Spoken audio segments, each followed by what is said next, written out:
Terima kasih dan kembali lagi bersiaran dalam Selamat Pagi Malaysia. Kepada anda yang sedang bersarapan, pastikan sarapan anda sihat, dan juga kepada yang sedang bertanaman dan juga bercucuk tani, ini adalah masa sesuai untuk anda kerana anda perlu tahu satu tanaman baru yang masuk ke Malaysia yang dinamakan sebagai, bukan dinamakan tapi pokok itu adalah guarana. Dan hari ini kita akan bersama dengan dua orang tetamu. Pertama, Dr. Muhammad Firdaus Ismail, pensyarah kanan Jabatan Sains Tanaman Fakulti Pertanian Universiti Putra Malaysia, dan juga Puan Amirah Muhammad Salim, perunding agripreneur guarana. Dan kita akan melihat tanaman ini sebagai satu alternatif untuk mata pencarian, khususnya kepada golongan B40. Jadi apabila saya membaca dan membuat research sedikit, pertama sekali selamat datang ke Selamat Pagi Malaysia. Jadi apabila saya membuat research dan kajian tentang tanaman guarana ini, dia menarik minat saya sebab apa? Saya pecinta kopi. Katanya tanaman ini dia boleh menggantikan kopi. Mungkin kita dapatkan pandangan doktor dahulu. Apabila ia masuk ke Malaysia, bagaimana tanaman ini boleh dilihat sebagai salah satu tanaman yang boleh memberi kebaikan dari segi ekonomi dan juga pertanian kita. Terima kasih. Yang pertamanya, bila kita sebut guarana sebagai tanaman alternatif, mungkin kita kena lihat konsep tanaman alternatif itu sendiri. Di mana tanaman alternatif itu sendiri adalah satu skop yang sangat luas. Yang di dalamnya terdapat pelbagai kategori. Bukan sahaja guarana, tapi juga kita ada ratusan, malah mungkin ribuan tanaman-tanaman yang berpotensi yang sedang dikaji sama ada di peringkat tempatan dan di peringkat global. Okey, tanaman-tanaman yang mungkin mempunyai potensi sama ada dari sudut perubatan sebagai alternatif kepada bahan ubatan, atau juga alternatif dari sudut pengeluaran kepada sektor-sektor yang telah mengalami kesulitan. Pada masa sama juga mungkin dia adalah tanaman yang sebelum ini kurang diberi perhatian, tapi akhirnya kita beri sokongan kepada tanaman-tanaman tertentu supaya dia ditingkatkan dan dipenuhi potensi-potensi yang ada. Termasuklah guarana ini. Tapi pada masa yang sama, bila melihat kepada tanaman alternatif ini, kita perlu lihat daripada sudut pandangan target group kita. Kumpulan sasar. Okey, sama ada dia adalah kumpulan yang bersesuaian dengan tanaman-tanaman yang kita cuba padankan ini mengikut potensinya. Okay. Puan Amirah sendiri merupakan seorang perunding agripreneur guarana. Jadi apabila saya membaca sinopsis ini adalah tanaman kepada golongan ataupun petani-petani kelapa sawit dan juga getah. Maksudnya adakah ia merupakan satu alternatif kepada golongan ini? Okey. Pertama sekali saya boleh ingatkan bahawa ini merupakan penampilan kedua REITs Guarana Plantation Holding Berhad di dalam segmen Selamat Pagi Malaysia di RTM. Jadi pada segmen kali ini REITs tampil dengan inisiatif terbaru untuk memperkenalkan konsep bandar guarana di mana kita berpotensi untuk membantu golongan B40 menerusi program ini. Jadi kalau kita boleh lihat pada masa kini negara kita berdepan dengan pandemik COVID-19. Jadi situasi harga pasaran, harga ekonomi, contohnya harga pasaran getah dan juga sawit agak terkesan. Jadi di sini REITs akan tampil dengan inisiatif ini untuk membantu golongan B40 ini untuk mencari mata pendapatan sokongan mereka. Secara amnya saya boleh katakan konsep bandar guarana ini akan menjadi satu usaha sama di antara kerajaan Malaysia dan juga syarikat REIT sendiri. Jadi kalau kita tengok visual di kaca TV ini adalah pokok guarana yang bijinya merupakan salah satu biji yang boleh dijadikan juga sebagai kopi yang mempunyai kafein lebih tinggi daripada biji kopi biasa. Jadi apabila kita menyentuh soal petani kelapa sawit dan getah, adakah pokok ini boleh ditanam dalam kebun tersebut ataupun perlu kita tebang dahulu baru kita tanam balik, Doktor? Okey. So, cerita tentang guarana atau tanaman alternatif, sebenarnya yang disebut terdapat klaim tentang kelebihan dan kegunaan tanaman ini. Pada masa yang sama, kalau ikut kajian saintifiknya, mungkin dia memerlukan kajian-kajian lanjut. Alright, kerana bila dilihat mungkin tanaman ini mengandungi bahan-bahan aktif tertentu yang mungkin digunakan ataupun bermanfaat pada keadaan-keadaan tertentu. Namun sama ada kandungan tersebut bila berada dari sumber guarana ini sendiri, sama ada dia mampu memberi kesan seperti mana sumber-sumber bahan ini daripada tumbuhan lain, itu mungkin memerlukan satu kajian yang lebih mendalam. Namun di situlah potensi sebenarnya. Okey, kerana wujudnya klaim-klaim ini menunjukkan bahawa dia mempunyai sesuatu yang berbaloi untuk kita kaji. Tapi walau bagaimanapun, untuk melihat dia berkembang sebagai satu industri yang kukuh. Alright. Jadi kajian lanjut perlu dijalankan, terutamanya bila kita menyentuh soal alternatif kepada tanaman utama negara. Betul. Okey, kerana tanaman utama negara ini bukan saja perlu dilihat dari sudut kelebihan tanaman itu sendiri, tapi perlu dilihat dari sudut kesesuaian sosioekonomi, kesesuaian guna tanah, dan juga bagaimana sokongan kita kepada industri ini untuk menggantikan tanaman-tanaman seperti getah dan kelapa sawit yang melibatkan jumlah kawasan yang sangat besar, dan dia telah jadi sebahagian daripada budaya masyarakat kita. Adakah masyarakat kita sudah bersedia untuk beralih kepada tanaman ini? Walaupun potensinya ada, namun kesesuaiannya, masanya yang tepat, dan juga sistem sokongan yang lengkap juga perlu diberi perhatian. Itu dari segi budaya, dari segi ekonomi, dari segi apa yang telah pun kita ada sebati dengan masyarakat Malaysia. Tanaman ini bukan berasal daripada Malaysia. Ia berasal daripada Brazil dan juga Venezuela. Jadi kesesuaian cuaca ataupun geografi tanah kita adakah sesuai untuk kita kembangkan sebagai tanaman gantian kepada apa yang kita ada sekarang? So dari sudut cuaca ataupun geografi kita, Malaysia sangat bertuah. Kerana kita sesuai untuk kebanyakan tanaman. Pada masa yang sama, Malaysia juga mempunyai teknologi-teknologi yang mencukupi. Andai kata tanaman itu perlu disesuaikan dengan negara kita. Namun, seperti mana kita tahu, suatu tanaman yang baru untuk dibawa masuk ke negara kita, dia juga perlu melalui beberapa proses. Yang pertamanya, adakah ia betul-betul sesuai? Suatu kajian lapangan perlu dijalankan.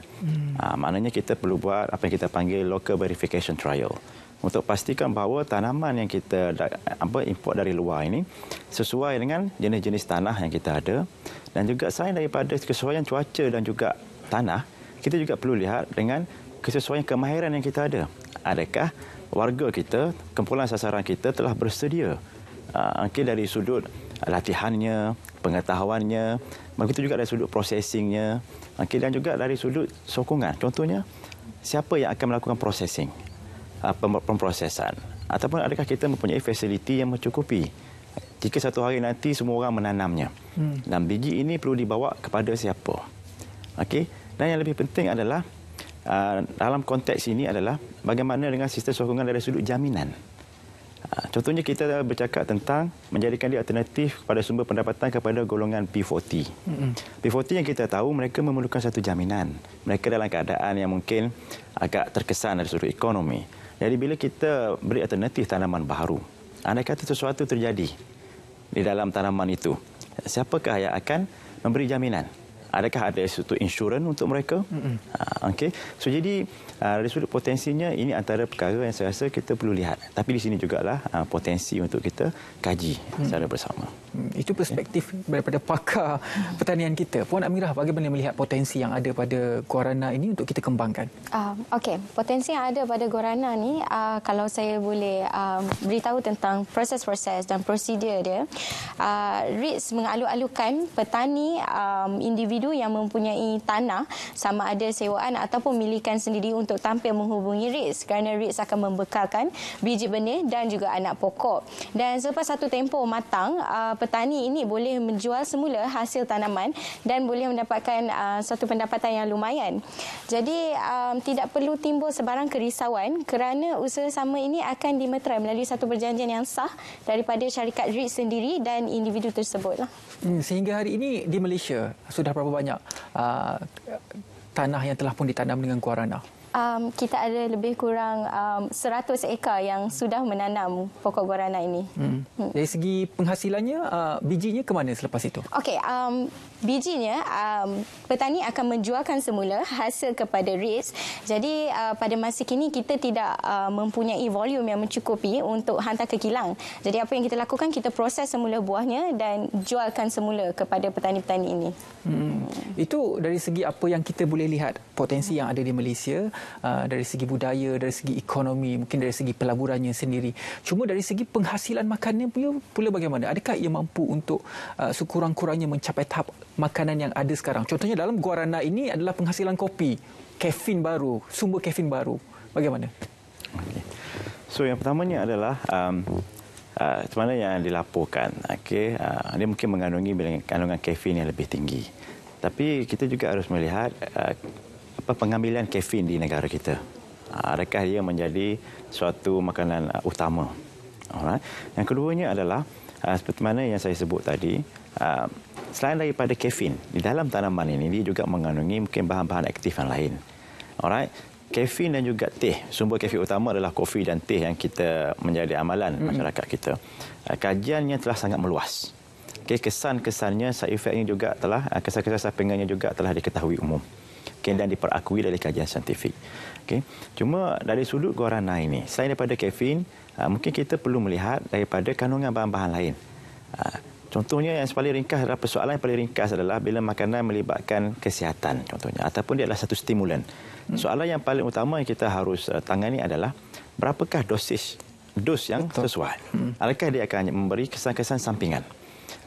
Jadi perkara ini saya rasa masih daripada peringkat awal dan perlu kita lihat dengan lebih mendalam supaya potensi mungkin juga ada bahan-bahan bermanfaat yang lain yang mungkin kita tak ketahui sebelum ini selain daripada kopi. Pada masa yang sama perlu kita lihat dari sudut feasibility ekonomi. Kerana teknologi kopi dan teh memang sudah ada di Malaysia. Jadi adakah bila kita ingin memperkenalkan tanaman daripada negara luar, tanaman baru, adakah operasi kosnya sama? Bagaimana bila kita bandingkan kedua-duanya yang sedia ada, pada akhirnya adakah dia berbaloi atau kepada dari sudut pulangan pada industri, petani dan juga negara. So itu yang pandangan saya lah tentang potensi dia sebagai pengganti kafein ini. Maknanya kita perlu lihat potensi yang ada, pada masa yang sama kita perlukan kajian yang mendalam untuk kita lihat kesan akhirnya kepada kita. Mungkin Puan Amir boleh ceritakan dengan apa yang telah pun dilaksanakan sekarang, bagaimana dari segi pengeluarannya berbanding dengan rasio tanah yang telah pun digunakan, berbanding dengan mungkin kalau ada data tentang kopi dan juga teh. Dari segi pengeluarannya, kita kini memproses semula buah supaya kita dapat mensalurkan kepada petani yang berminat untuk mengetahui lebih lanjut, berminat untuk membeli anak pokok dan juga biji benih guarana ini. Tapi pada masa yang sama, jika saya boleh selitkan, pihak REITS juga ingin memperkenalkan ekonomi baru menerusi konsep bandar guarana, di mana di dalam konsep bandar guarana ini kita akan membuka ladang guarana, kilang guarana. Di samping itu kita boleh kata menerusi konsep bandar guarana ini dapat membuka peluang pekerjaan khususnya bagi golongan B40 dan M40 ini. Contoh di lokasi mana? Contohnya kita akan memilih lokasi yang masih lagi membangun seperti di Kedah, kita boleh katakan di SIK. Di SIK Kedah. Jadi itu antara tempat-tempat yang menjadi tumpuan untuk kita laksanakan projek guarana ini kalau ianya terjadi di Malaysia.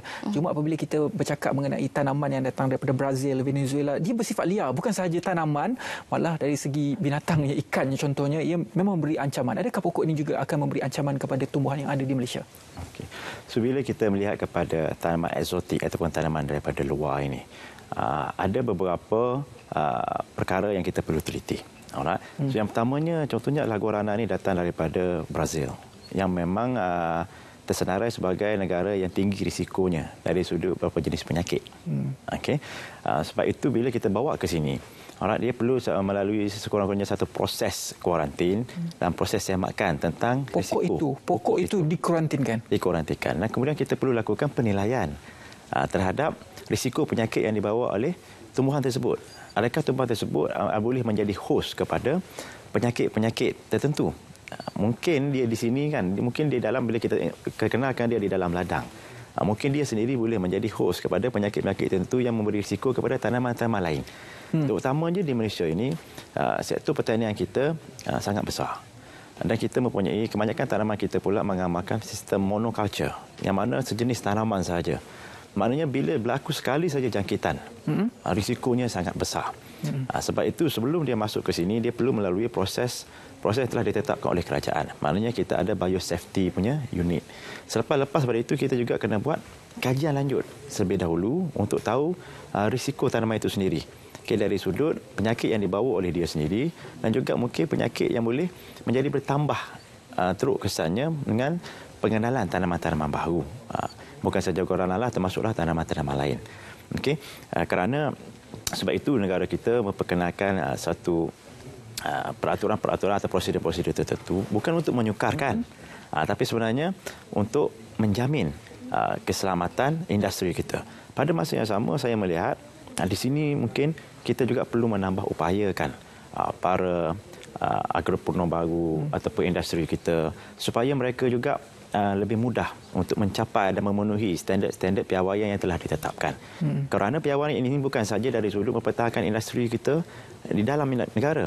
Pada masa yang sama, jika kita ingin melihat dia menjadi industri yang besar, mungkin kita ingin mengekspor pula tanaman ini.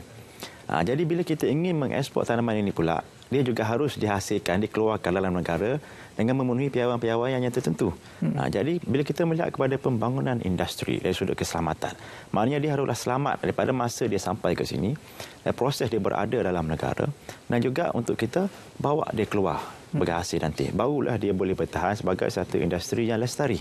Okey. Puan Amirah selaku pelaksana, bagaimana dalam soal jaminan keselamatan juga kesihatan? Okey, dari segi jaminan keselamatan dan juga kesihatan, Jabatan Pertanian Malaysia tidak mempunyai sebarang halangan kerana apabila pokok ini sampai daripada Brazil, kita memang telah melaksanakan proses-proses kuarantin dan pokok ini ternyata memang bebas dari sejenis penyakit yang boleh kita katakan virus SALB. Jadi semua perakuan telah diterima dari Jabatan Pertanian dan juga biosecurity itu sendiri. Jika kita boleh lihat, memang syarikat REITS sudah ada satu komunikasi dengan Jabatan Pertanian Malaysia dan macam saya katakan tadi, tiada sebarang bentuk halangan daripada Jabatan Pertanian Malaysia sendiri. Itu dia. Gambaran kepada kita bagaimanakah potensi yang ada pada tanaman guarana ini untuk kita komersialkan di Malaysia, sama ada di peringkat penaman pelaksana sendiri ataupun di peringkat academician, bagaimana melihat proses dan juga prospek potensi tanaman baharu merupakan alternatif baharu bagi membantu golongan B40. Terima kasih banyak-banyak kepada Dr. Muhammad Firdaus Ismail, Pensyarah Kanan Jabatan Sains Tanaman Fakulti Pertanian UPM, dan juga Puan Amirah Muhammad Salim, Perunding Agropreneur Guarana. Selepas